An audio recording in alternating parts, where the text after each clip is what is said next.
¿Cómo leer la Biblia? ¿No habéis leído? ¿No habéis leído? Y si supieseis qué significa Mateo 12, del 3 al 7.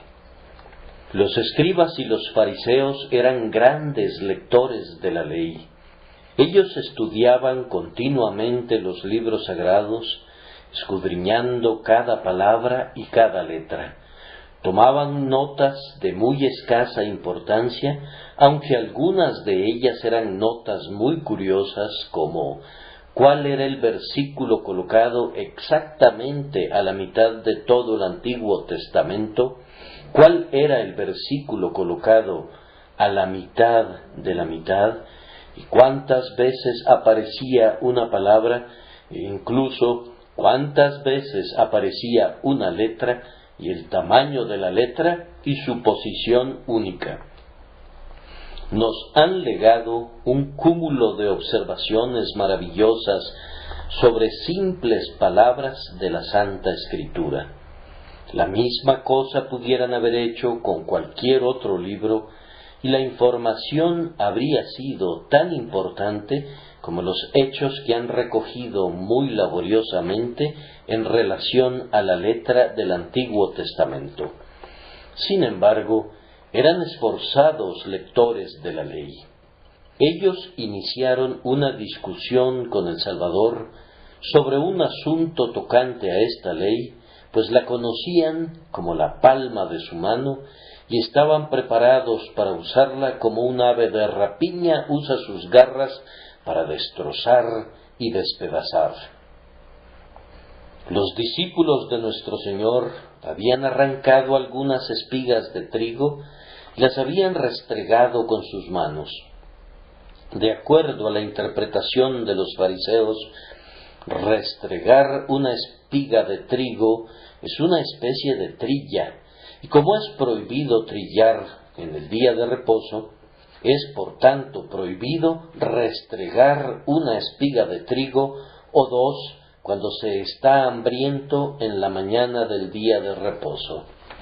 Ese era su argumento, y con él y con su propia versión de la ley del día de reposo vinieron a ver al Salvador. El Salvador generalmente llevaba la guerra al campo enemigo e hizo lo mismo en esta ocasión. Se encontró con ellos en su propio terreno, diciéndoles: ¿no habéis leído? Una pregunta cortante para los escribas y fariseos, aunque aparentemente inocente. Era una pregunta razonable y apropiada que muy bien se podía hacer, pero piensen que se las estaba planteando a ellos. ¿No habéis leído? Leído, podrían haber respondido. Nosotros hemos leído ese libro muchísimas veces. Siempre lo estamos leyendo. Ningún pasaje se escapa a nuestro ojo crítico. Sin embargo, nuestro Señor vuelve a hacerles la pregunta una segunda vez: ¿no habéis leído? Como si después de todo no la hubieran leído, aunque eran los más grandes lectores de la ley en su tiempo. Él insinúa que ellos no han leído del todo, y luego Él les da incidentalmente la razón del por qué les había preguntado si la habían leído. Él dice: si supieseis qué significa, que era tanto como decir: ustedes no han leído porque no han entendido. Sus ojos han visto las palabras y han contado las letras y han identificado la posición de cada versículo y de cada palabra y han dicho sabias cosas acerca de cada uno de los libros, y sin embargo ustedes ni siquiera son lectores del volumen sagrado, pues no han adquirido el verdadero arte de la lectura. Ustedes no entienden y por lo tanto ustedes no leen verdaderamente. Ustedes simplemente pasan las páginas de la palabra y las contemplan. No la han leído, pues no la entienden. Ese es el tema de este sermón, o por lo menos su primer punto. Para una verdadera lectura de las Escrituras, debemos entenderlas. Creo que no necesito iniciar estos comentarios diciendo que debemos leer las Escrituras. Ustedes saben cuán necesario es que nos alimentemos con la verdad de la Santa Escritura. ¿Acaso necesito preguntarles si leen la Biblia? Me temo que esta es una época en la cual se leen revistas, periódicos, pero no se lee la Biblia como se debería leer. En los tiempos de los puritanos, los hombres contaban con un escaso suministro de otro tipo de literatura, pero ellos encontraron una biblioteca completa en ese único libro, la Biblia. ¿Y cómo leían la Biblia? ¿Cuán poco de la Escritura hay en los sermones modernos comparados con los sermones de esos maestros de la teología, los puritanos? Casi cada frase que ellos dicen parece arrojar luces desde diferentes ángulos sobre el texto de la Escritura. No sólo sobre el texto acerca del cual estaban predicando, sino muchos otros versículos son contemplados bajo una nueva luz en el desarrollo del sermón. Ellos introducen luces entremezcladas procedentes de otros versículos que son paralelos o casi paralelos al texto predicado, y de esta manera educan a sus lectores para comparar lo espiritual con lo espiritual. Yo le pido a Dios que nosotros, los ministros, nos acerquemos más al grandioso libro antiguo. Seríamos predicadores capaces de instruir, si así lo hiciéramos, sin importar si somos ignorantes del pensamiento moderno o no estamos al tanto de los tiempos. Les garantizo que estaríamos muchas leguas de distancia por delante de nuestro tiempo si nos mantuviéramos muy cerca de la palabra de Dios. Y en cuanto a ustedes, hermanos y hermanas míos, que no tienen que predicar, el mejor alimento para ustedes es la propia palabra de Dios. Los sermones y los libros están muy bien, pero los ríos que recorren una gran distancia sobre la tierra gradualmente recogen algo de basura del suelo sobre el que fluyen y pierden la frescura que los acompañaba al salir del manantial. La verdad es más dulce cuando acaba de salir de la roca abierta, pues ese primer chorro no ha perdido nada de su vitalidad ni de su carácter celestial. Siempre es mejor beber agua del pozo que del tanque de almacenamiento. Ustedes se darán cuenta que leer la palabra de Dios por ustedes mismos, leer esa palabra más que comentarios y notas acerca de ella, es la manera más segura de crecer en la gracia. Beban la leche sin adulteración de la palabra de Dios y no la leche descremada o la leche mezclada con agua proveniente de la palabra del hombre. Ahora, queridos hermanos, nuestro punto es que mucha lectura aparente de la Biblia no es verdaderamente lectura de la Biblia. Los versículos desfilan ante el ojo y las frases se deslizan por la mente, pero no hay una verdadera lectura. Un viejo predicador solía decir que la palabra tiene un poderoso cauce sin interrupciones en muchas personas hoy en día, pues entra por un oído y de inmediato sale por el otro. Lo mismo parece suceder con algunos lectores. Pueden leer muchísimo, pero es porque no leen nada. El ojo mira, pero la mente no descansa nunca. El alma no se posa sobre la verdad ni se queda allí. Revolotea sobre el paisaje como podría hacerlo un pájaro, pero no construye ningún nido allí, ni encuentra descanso para la planta de su pie. Ese tipo de lectura no es lectura.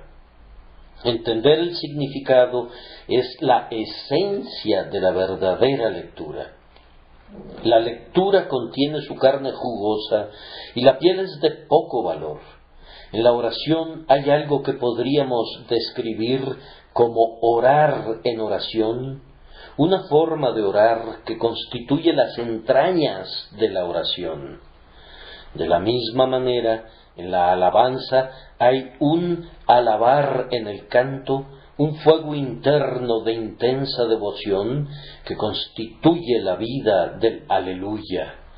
También con el ayuno, hay un ayuno que no es ayuno, y hay un ayuno interior, un ayuno del alma que es el alma del ayuno. Lo mismo sucede con la lectura de las Escrituras. Hay una lectura interior, la esencia de la lectura, una lectura verdadera y viva de la palabra.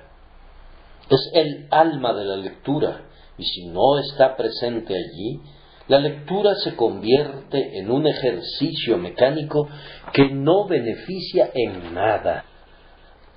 Ahora, queridos hermanos, a menos que entendamos lo que leemos, no hemos leído nada. El corazón de la lectura está ausente. Comúnmente condenamos a los católicos romanos porque conservan la misa en latín. Sin embargo, da lo mismo que sea en latín o en cualquier otro idioma si la gente no puede entender.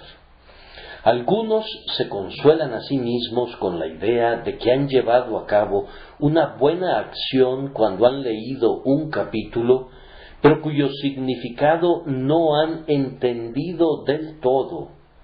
Pero, ¿acaso la propia naturaleza no rechaza esto como mera superstición? Si hubieras colocado el libro al revés y hubieras dedicado el mismo tiempo a leer las letras en esa posición, te habrías beneficiado tanto como si lo leyeras en la posición normal sin entenderlo. Si tuvieran el Nuevo Testamento en griego, para muchos de ustedes sería imposible de entender, pero se beneficiarían de igual manera leyendo eso como si leyeran el Nuevo Testamento en español, a menos que lo leyeran con un corazón capaz de entenderlo. No es la letra la que salva al alma. La letra mata en muchos sentidos y nunca puede dar la vida. Si insistes en quedarte solo con la letra, puedes ser tentado a usarla como un arma en contra de la verdad, como lo hicieron los fariseos antiguamente, y tu conocimiento de la letra puede engendrar orgullo en ti para tu propia destrucción. Es por medio del Espíritu, o sea, el significado interno real que es absorbido por el alma, que somos bendecidos y santificados. Nos saturamos de la palabra de Dios como el vellón de Gedeón, que estaba remojado del rocío del cielo. Y esto sólo puede suceder cuando recibimos la palabra en nuestras mentes y en nuestros corazones, aceptándola como la verdad de Dios y entendiéndola de tal manera como para gozarnos en ella. Entonces debemos entenderla, o de lo contrario no la hemos leído correctamente. De verdad, el beneficio de la lectura debe llegar al alma por el camino del entendimiento. Cuando el sumo sacerdote entraba al lugar santo, siempre encendía el candelero de oro antes de quemar el incienso sobre el altar. Diríamos que como para mostrar que la mente debe tener iluminación antes que los afectos puedan elevarse de manera apropiada hacia su objeto divino. Debe haber conocimiento de Dios antes de que pueda haber amor a Dios. Debe haber un conocimiento de las cosas divinas como son reveladas antes de que pueda existir el gozo de ellas. Debemos procurar entender en la medida que nuestra mente finita pueda captarlo, lo que Dios quiere decir con esto y con aquello. De lo contrario, podremos pesar el libro y no sentir ningún amor por sus contenidos. Podemos reverenciar la letra y sin embargo no sentir ninguna devoción por el Señor que nos habla por medio de estas palabras. Amados hermanos, nunca van a obtener consuelo para sus almas de una fuente que no entienden, ni van a encontrar ninguna guía para sus vidas de algo que no comprenden, ni ninguna aplicación práctica para su carácter podrá venir de lo que no es entendido por ustedes. Entonces, si debemos entender de tal manera lo que leemos, ya que de lo contrario habremos leído en vano, así se muestra que cuando nos acercamos al estudio de la Santa Escritura, debemos tratar que nuestra mente esté muy despierta para esa lectura. No siempre estamos en condiciones, me parece a mí, de leer la Biblia. A veces haríamos bien en detenernos antes de abrir el volumen.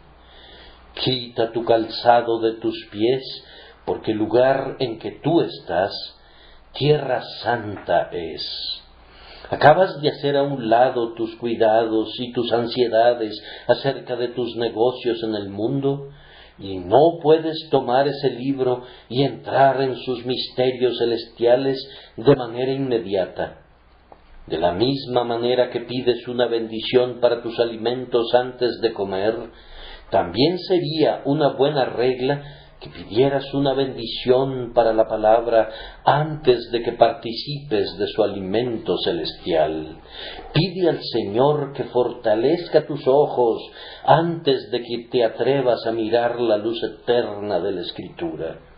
Así como los sacerdotes se lavaban sus pies en la fuente de bronce antes de dedicarse a su trabajo santo, así también sería bueno lavarse los ojos del alma con los que ves la palabra de Dios, y también lavarse los dedos, si puedo expresarlo así, los dedos de la mente con los que pasas las páginas, para que puedas tratar de manera santa a un libro santo.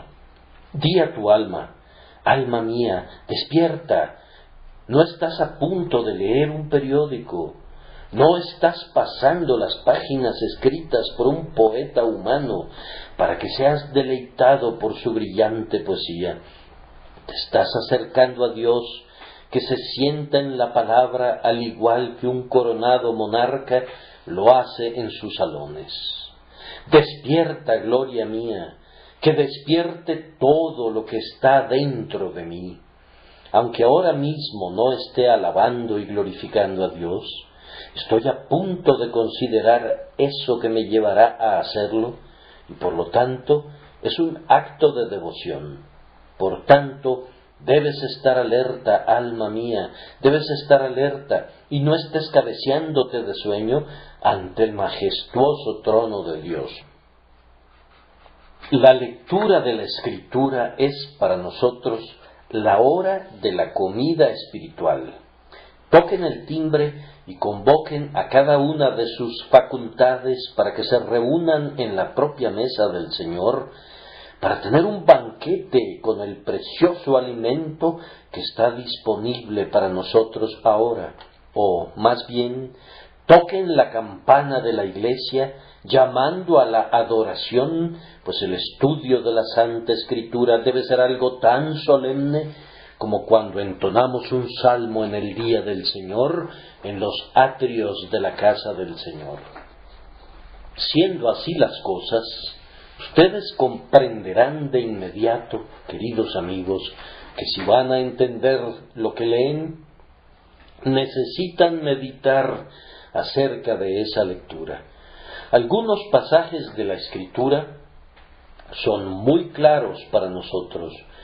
Benditas aguas poco profundas por las que las ovejas pueden atravesar. Pero hay profundidades en las que nuestra mente podría más bien ahogarse antes que nadar con placer, si se acercara a esas aguas sin la debida precaución. Hay textos en la Escritura que están hechos y construidos a propósito para hacernos pensar. Nuestro Padre Celestial utiliza estos medios, entre otros, para educarnos para el cielo, haciéndonos analizar el camino hacia los misterios celestiales. Por eso, Él nos presenta su palabra de forma un poco complicada, para forzarnos a meditar en ella antes de que descubramos su dulzura.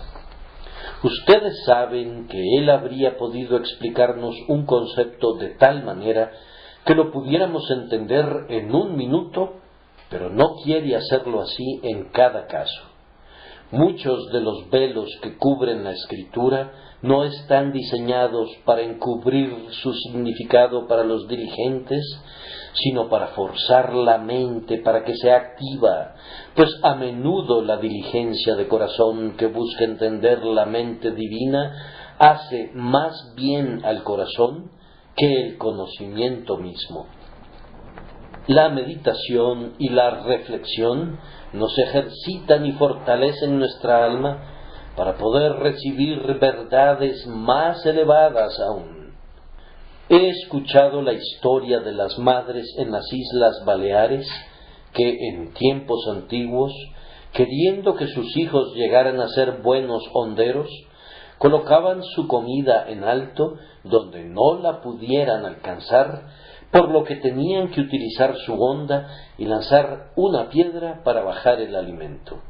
Nuestro Señor desea que seamos buenos honderos y coloca alguna preciosa verdad en alto donde no la podemos alcanzar excepto utilizando nuestra honda, y finalmente damos en el blanco y encontramos alimento para nuestras almas. Entonces tenemos el doble beneficio de aprender el arte de la meditación y de participar de la dulce verdad que ha sido puesta a nuestro alcance por medio de ella. Hermanos míos, debemos meditar. Estas uvas no van a producir vino a menos que caminemos sobre ellas. Estas aceitunas deben ser trituradas por la prensa y aplastadas una y otra vez para que puedan darnos su aceite.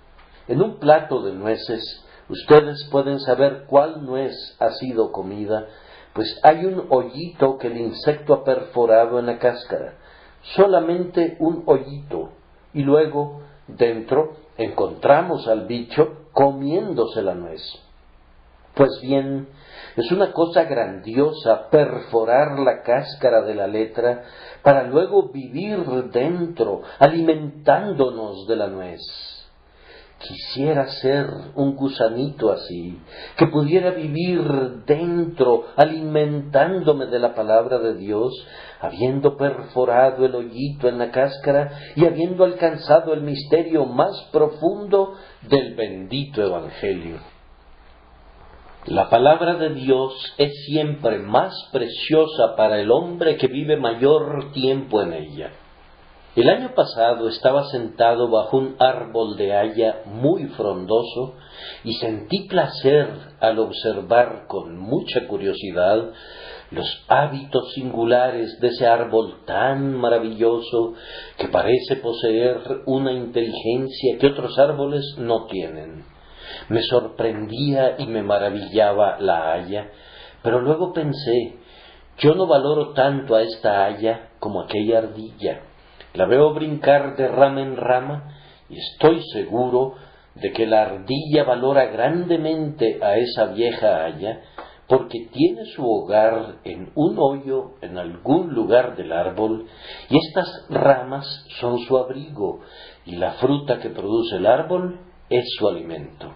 La ardilla vive en el árbol, es su mundo, es el lugar donde juega, es su granero, es su hogar. Ciertamente, el árbol es todo para la ardilla, en cambio para mí no lo es, pues yo tengo mi descanso y mi alimento en otro lado. Deberíamos ser como ardillas en relación a la palabra de Dios, vivir en ella, y vivir en ella. Ejercitemos nuestras mentes saltando en ella de rama en rama, encontrando nuestro alimento y nuestro descanso en ella y haciendo de ella nuestro todo en todo. Nosotros seremos los que más nos beneficiaremos de ella si la convertimos en nuestro alimento, nuestra medicina, nuestro tesoro, nuestra armadura, nuestro descanso, nuestra delicia.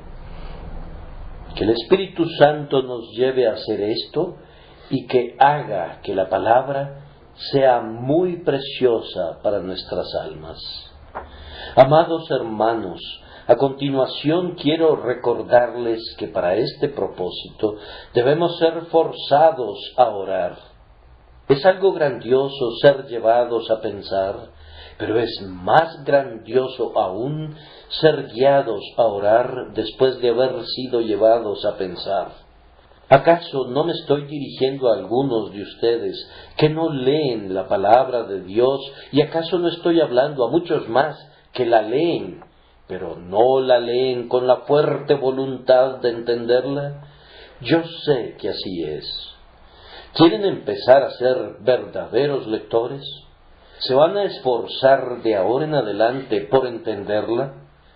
Entonces deben caer de rodillas, deben implorar la dirección de Dios. ¿Quién es el que mejor entiende un libro? Su autor. Si quisiera estar seguro del verdadero significado de una frase más bien enredada y su autor viviera cerca de mí y pudiera visitarlo, tocaría a su puerta y le preguntaría: ¿sería tan amable de explicarme el significado de esa frase? No tengo ninguna duda de que su frase es muy clara, pero yo soy tan ignorante que me resulta difícil interpretarla. No tengo ni el conocimiento ni el dominio del tema que usted posee, y por lo tanto sus alusiones y descripciones están fuera del alcance de mi conocimiento. Para usted no es difícil, y es más bien un lugar común, pero es muy difícil para mí. ¿Sería tan amable de explicarme su significado? Un hombre de bien sería feliz de ser tratado así y no tendría problemas en descubrir al lector honesto lo que quiso decir. Así tendría la certeza de haber entendido el significado correcto, pues habría ido al origen, es decir, habría consultado al propio autor.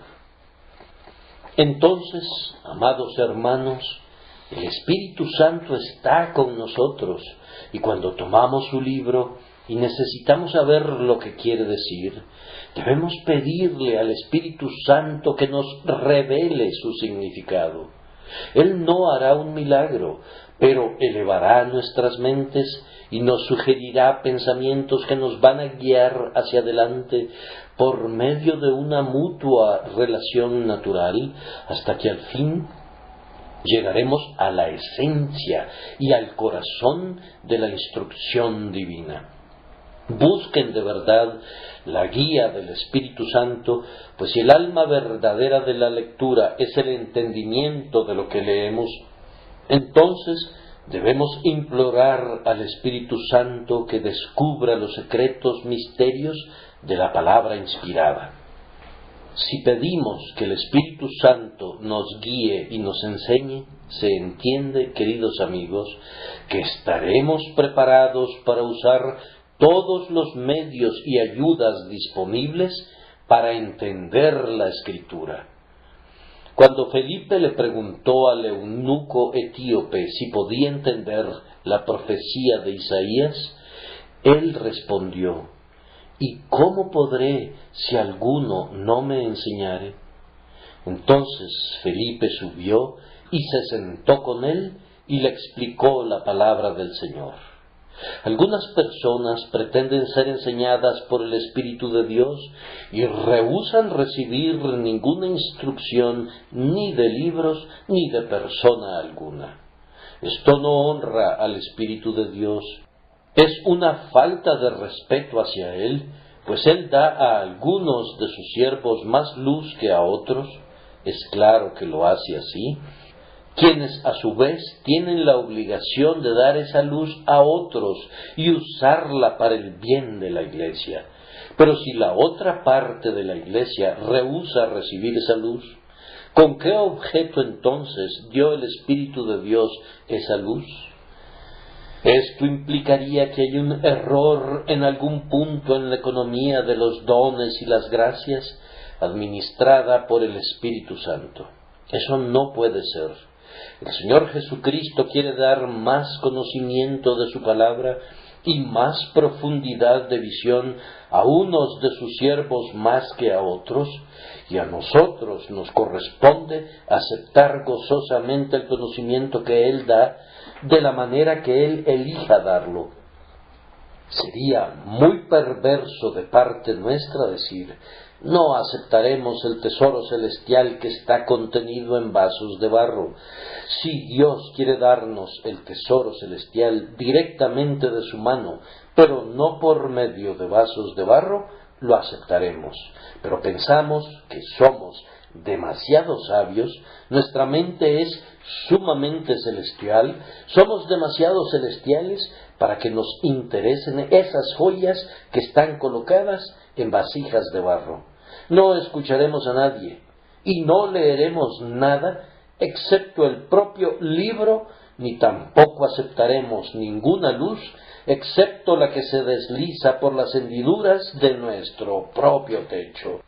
No queremos ver si tenemos que utilizar la vela de alguna persona, preferimos permanecer en la oscuridad. Hermanos, no caigamos en esa insensatez. Si la luz viene de Dios, aunque la traiga un niño, la aceptaremos con gozo.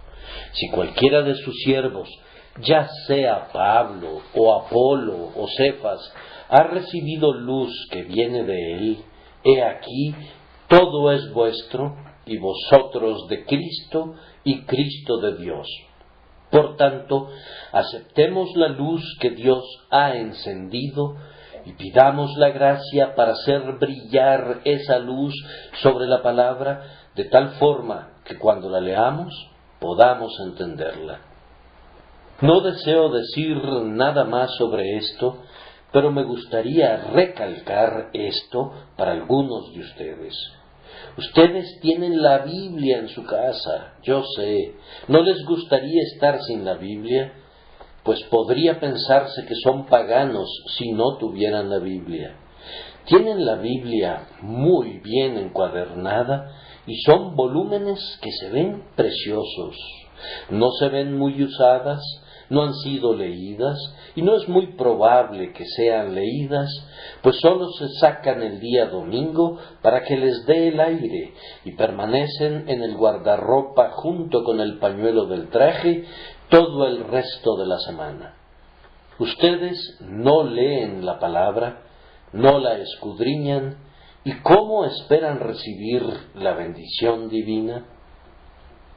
Si el oro del cielo no es digno de ser buscado, difícilmente va a ser encontrado por ustedes.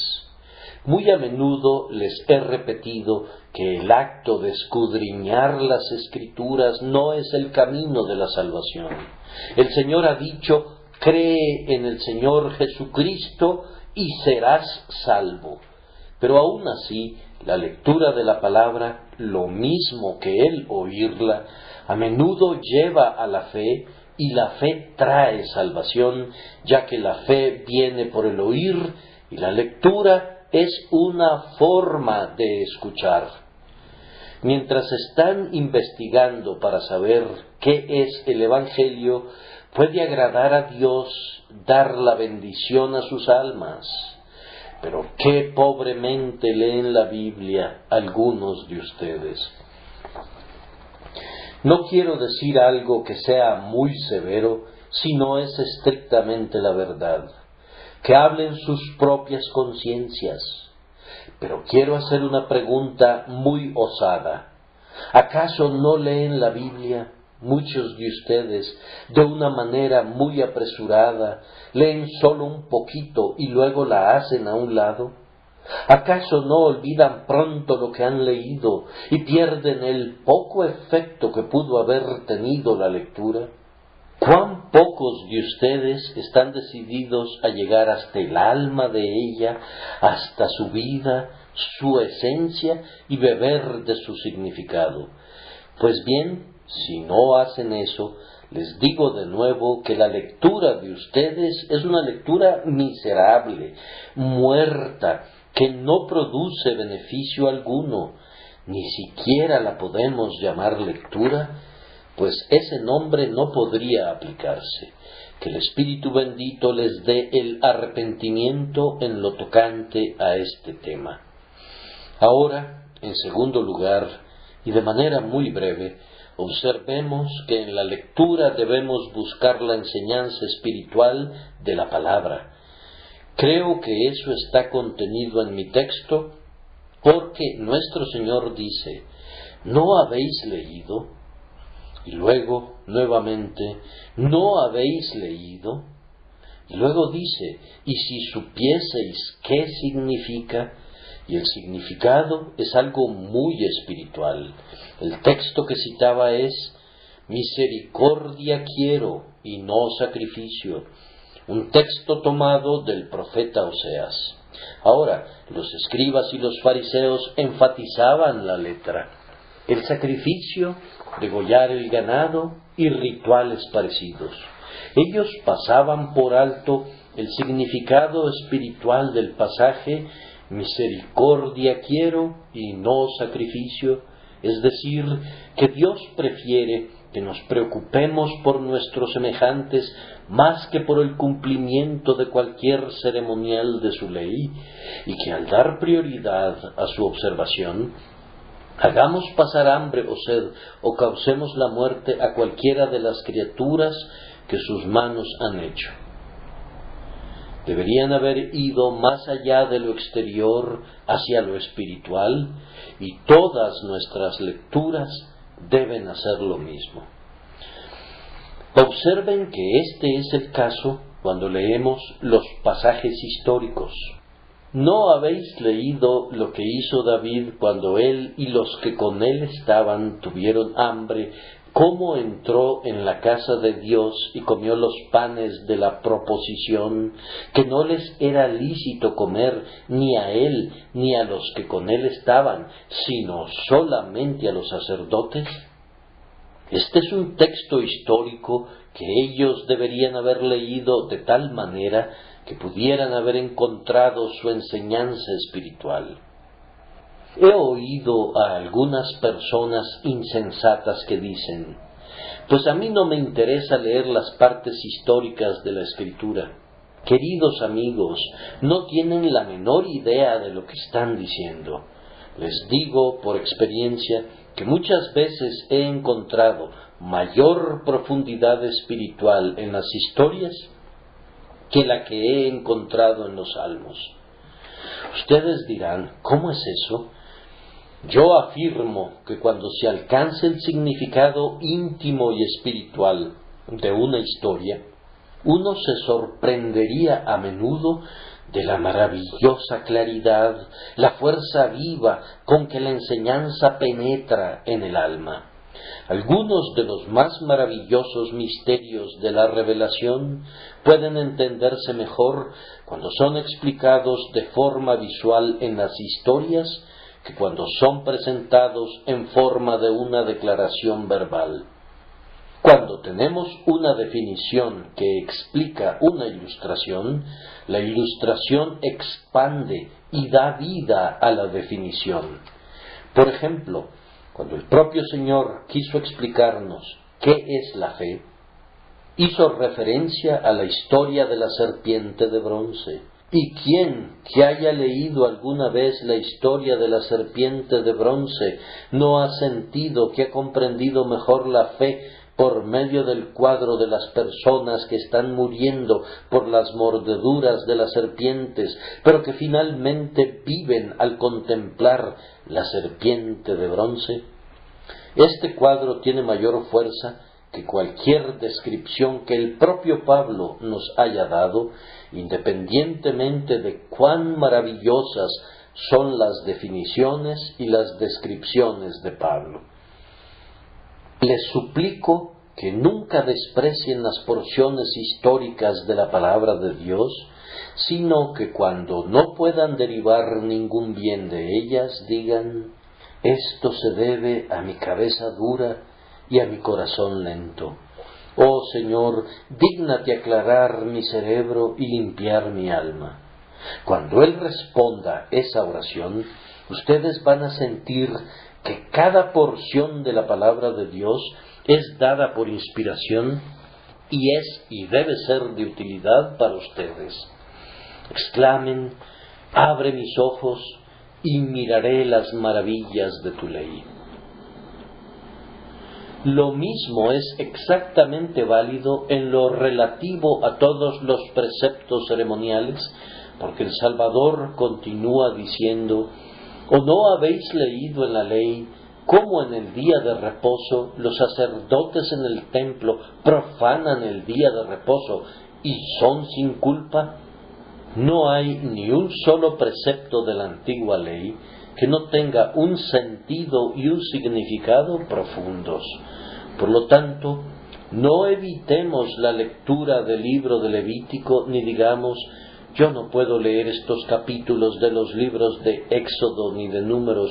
Tienen que ver con las tribus y con sus estandartes, con las diversas etapas en el desierto y los correspondientes altos en la marcha, el tabernáculo y todo lo que contiene, o acerca de corchetes de oro y vasos de oro y tablas y basas y piedras preciosas y azul y púrpura y lino fino. No, pero hay que buscar su significado íntimo. Escudriñen de manera exhaustiva, pues al igual que con el tesoro de un rey, lo más precioso es lo más protegido y difícil de encontrar. Lo mismo sucede con las Santas Escrituras. ¿Han ido alguna vez a la biblioteca del Museo Británico? Hay muchos libros de referencia allí que el lector puede tomar cuando quiera.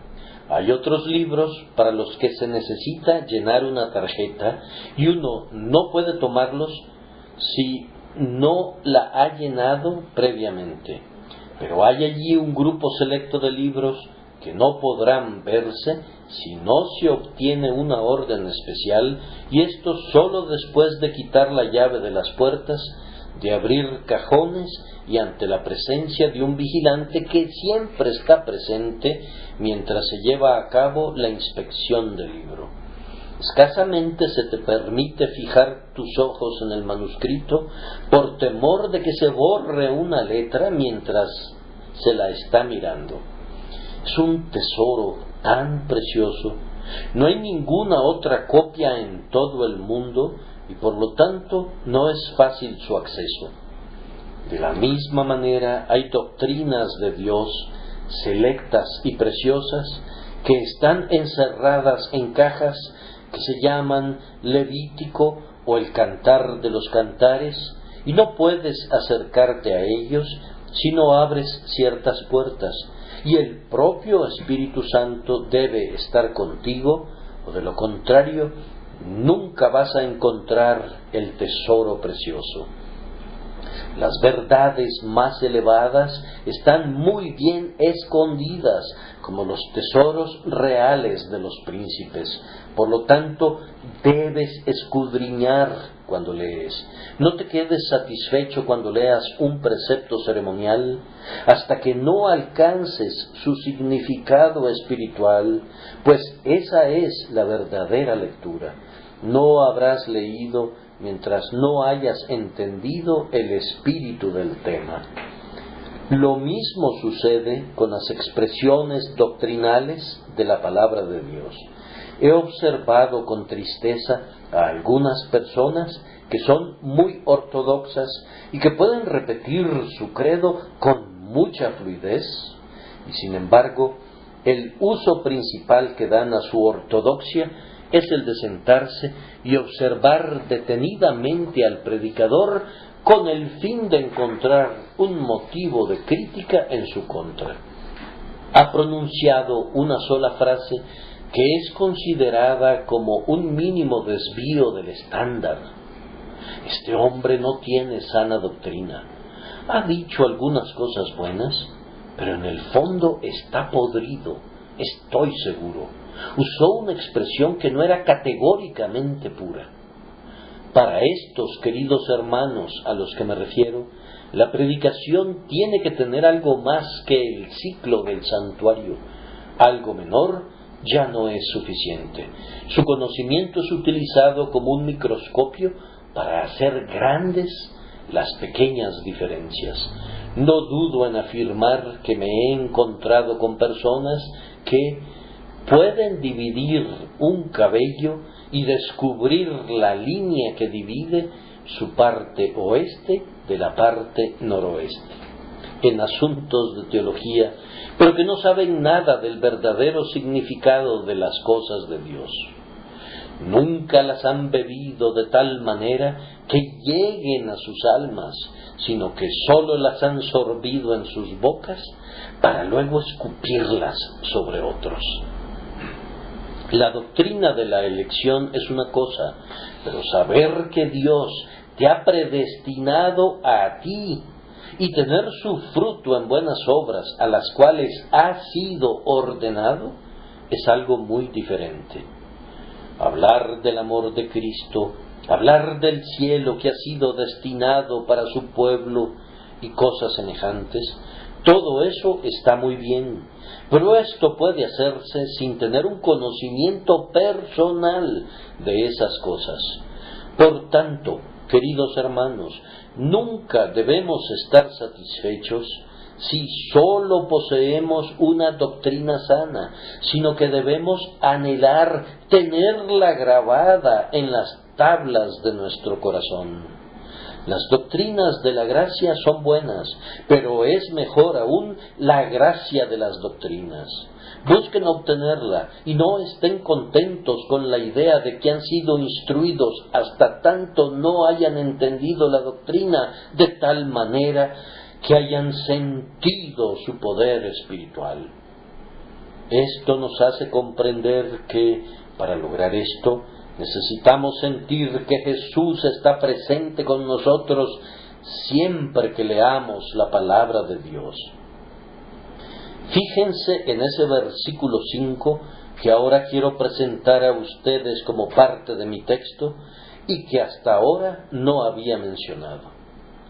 ¿O no habéis leído en la ley cómo en el día de reposo los sacerdotes en el templo profanan el día de reposo y son sin culpa? Pues os digo que uno mayor que el templo está aquí. Ay, ellos tenían un alto concepto acerca de la letra de la palabra, pero desconocían que Él estaba allí, el Señor del día de reposo, el Señor del hombre y el Señor de todo.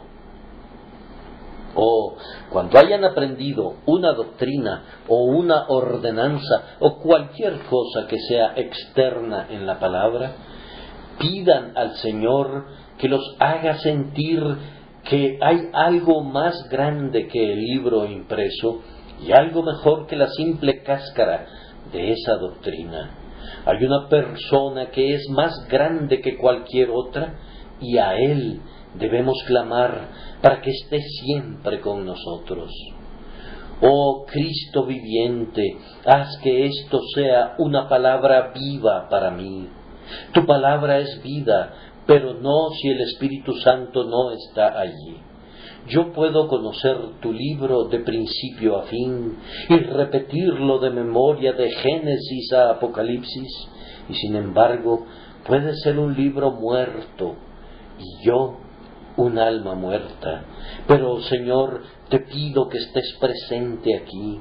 Entonces en el libro voy a mirar al Señor, en el precepto voy a verlo a Él que lo cumplió, en la ley voy a mirarlo a Él que la honró, en la amenaza voy a verlo a Él que la soportó por mí, y en la promesa lo miraré a Él que es el sí y el amén. Entonces veremos el libro de manera diferente. Él está aquí conmigo en mi habitación. No debo tomarlo con ligereza.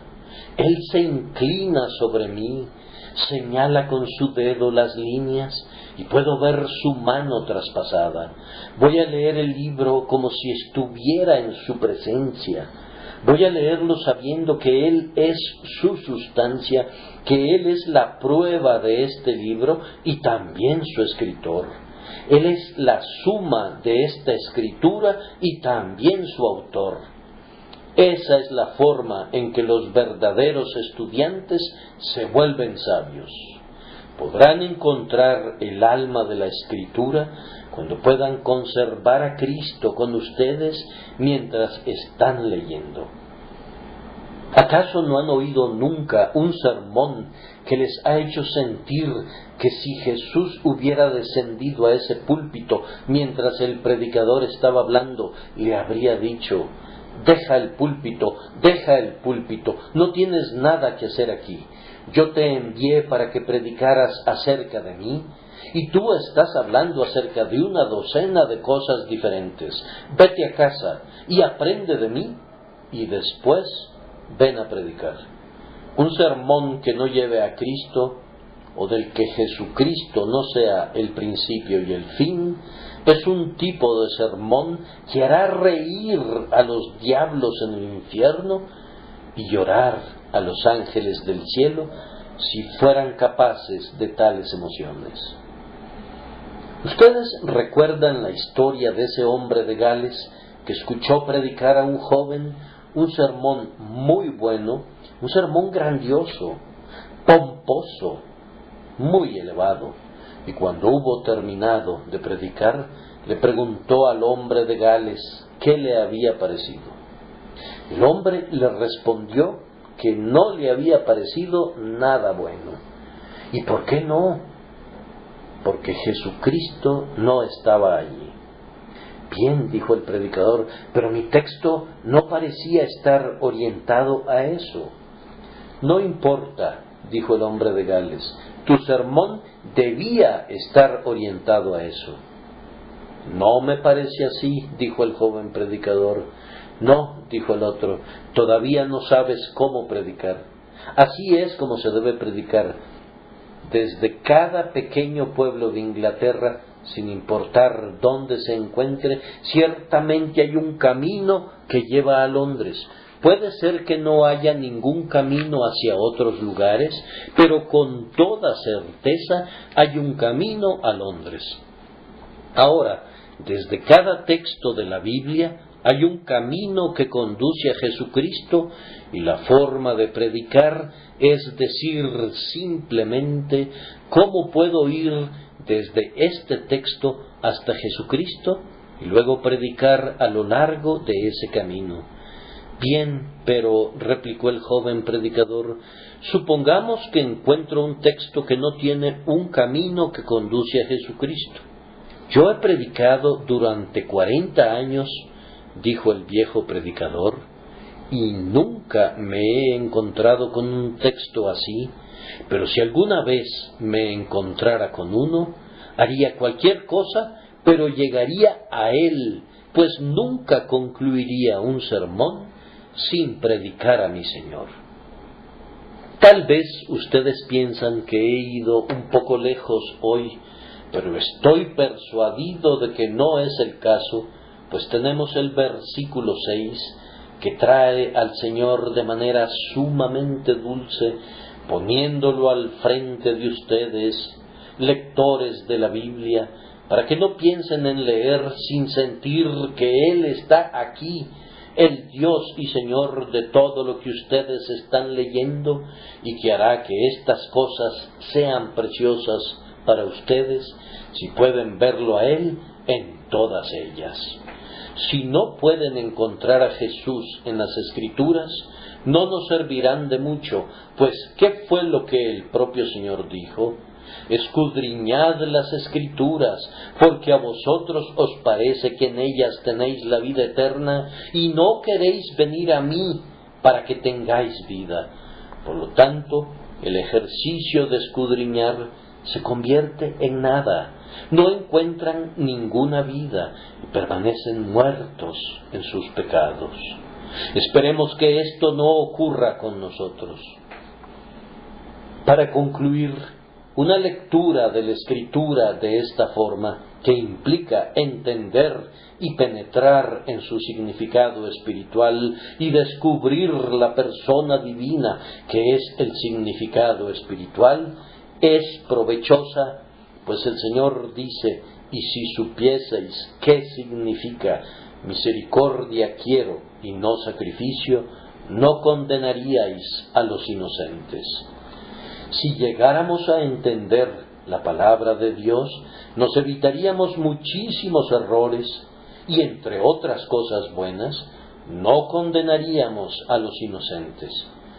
No dispongo de mucho tiempo para hablar de estos beneficios, pero solo diré, resumiendo, que la lectura diligente de la palabra de Dios, hecha con la firme intención de entender su significado, a menudo engendra la vida espiritual. Somos engendrados por la palabra de Dios. Es el instrumento de la regeneración. Por tanto, amen su Biblia. Manténganse cerca de su Biblia. Ustedes, pecadores que buscan, ustedes que están buscando al Señor, lo primero que deben hacer es creer en el Señor Jesucristo. Pero mientras aún están en tinieblas y en oscuridad, amen su Biblia y escudriñenla. Llévenla a la cama con ustedes. Cuando se despierten en la mañana, si aún es demasiado temprano para bajar y hacer ruidos que despierten a los demás, quédense arriba leyendo durante media hora. Digan: Señor, guíame a ese texto que será de bendición para mí. Ayúdame a comprender cómo puedo ser yo, un pobre pecador, reconciliado contigo. Recuerdo cómo, cuando yo estaba buscando al Señor, recurrí a mi Biblia y al libro de Baxter, llamado a los incrédulos, y al libro de Alain, Alarma, y al libro de Doddridge, Origen y Progreso, pues me decía a mí mismo: tengo miedo de perderme, pero quiero saber por qué. Temo que nunca voy a encontrar a Cristo, pero no será porque no lo haya buscado. Ese temor me perseguía constantemente, pero dije: lo voy a encontrar si es que puede ser encontrado. Voy a leer, voy a pensar. Nunca ha habido un alma que haya buscado sinceramente a Jesús en la palabra que no se haya encontrado pronto con la preciosa verdad que Cristo estaba disponible muy cerca y que no necesitaba ser buscado. Él estaba realmente allí, solo que ellos, pobres criaturas ciegas, estaban metidos en tal laberinto que no lo podían ver en ese momento. Aférrate a la Escritura. La Escritura no es Cristo, pero es la clave que te conducirá a Él. Sigue fielmente su guía. Cuando hayan recibido la regeneración y una nueva vida, sigan leyendo, porque les traerá consuelo. Verán más de lo que el Señor ha hecho por ustedes. Aprenderán que han sido redimidos, adoptados, salvados y santificados. La mitad de los errores del mundo se originan en la gente que no lee la Biblia. ¿Podría creer alguien que el Señor permitiría que uno de sus queridos hijos pereciera habiendo leído un texto como este: y yo les doy vida eterna y no perecerán jamás, ni nadie las arrebatará de mi mano? Cuando leo eso, estoy seguro de la perseverancia final de los santos. Lean, pues, la palabra de Dios, y eso les traerá mucho consuelo. también le servirá de alimento. Es su alimento a la vez que su vida. Escudriñenla y se fortalecerán en el Señor y en el poder de su fuerza. También le servirá de guía. Estoy seguro de que quienes más se apegan al camino recto son los que se mantienen más cerca del libro. A menudo, cuando no saben qué hacer, verán que un texto sale del libro diciendo, sígueme. Algunas veces he visto una promesa que brilla ante mis ojos de la misma manera que brillan las lámparas de un edificio público. A un toque de la llama, una frase o un designio resplandecen. He visto a un texto de la Escritura brillar de esa manera para alumbrar mi alma. Entonces he sabido que ha sido la palabra de Dios para mí y he continuado mi camino lleno de gozo. Oh, y tú encontrarías 1000 ayudas provenientes de ese libro maravilloso si sólo lo leyeras, pues al entender mejor las palabras, lo valorarás más y conforme envejezcas, el libro crecerá contigo y se convertirá en un manual de devoción de cabellos canos, como antes fue un dulce libro de historias para niños. Sí, siempre será un libro nuevo, una Biblia tan nueva como si hubiera sido impresa ayer, y nadie hubiera visto ninguna de sus palabras hasta este momento. Sin embargo, será más preciosa por todos los recuerdos que se congregan a su alrededor. Conforme pasamos sus páginas, con qué dulzura recordamos pasajes de nuestra historia que nunca se olvidarán ni en la eternidad, sino que permanecerán entremezclados con las promesas llenas de gracia. Amados hermanos, el Señor nos enseña a leer su libro de la vida que ha abierto ante nosotros aquí abajo, para que podamos leer nuestros títulos claramente en ese otro libro de amor que todavía no hemos visto, pero que será abierto en el último gran día. Que el Señor esté con ustedes y los bendiga.